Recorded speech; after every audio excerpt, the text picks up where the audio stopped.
Raise your hand if you're a parent. Okay. Think about the walls that you wouldn't walk through to fulfill the commitment you had made to your children. Because at that moment, John's two daughters reminded him of the commitment he had made to them prior to leaving for Everest. You see, prior to leaving for Everest, he had promised his two daughters he would not die on Everest. He'd come back. He would climb with them. He would adventure with them. He would be with them. And while we were panicking, they were completely calm. They said, Daddy, don't you forget your promise. We love you, and we want you to come home. And for the first time in 20 minutes, John McIsaac started to move.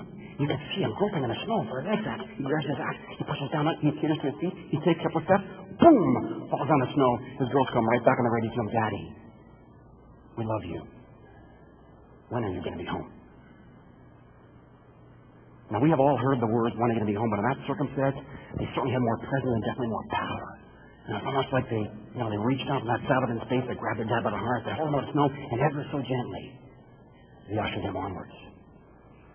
See, the 6 hours after John McIsaac reached his high point, he crawled, quite literally crawled, back into our high camp at 26,000 feet, where he was met by our team physician, Dr. Dennis Brown, chap on the left-hand side of the photograph.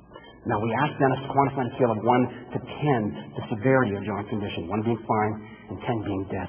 He said 9.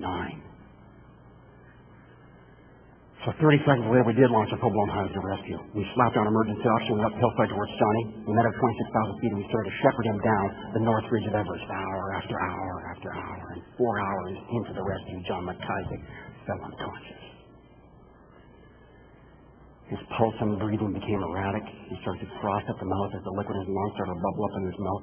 We weren't sure whether he was alive or dead, but we decided to continue with the rescue anyway. So we did. We loaded him into a harness, into a sleeping bag, and we started to lower him down the north coast slope of Everest, hour after hour after hour. It took us 33 continuous hours.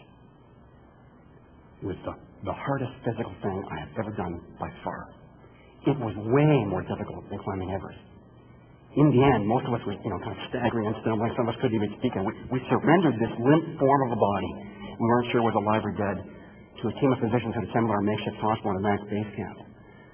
They went to work on Johnny. I said goodnight to him at that time, and I said goodbye to him too. Because I was sure I would never see him alive again. But 4 hours later, the guy regained consciousness. He sat up, talked a little bit, and in a faint whisper.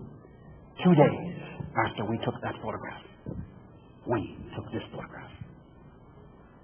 And 2 days after we took that photograph, John McIsaac, a man who for sure had 1 foot and then some in a grave, walked under his own steam back to base camp.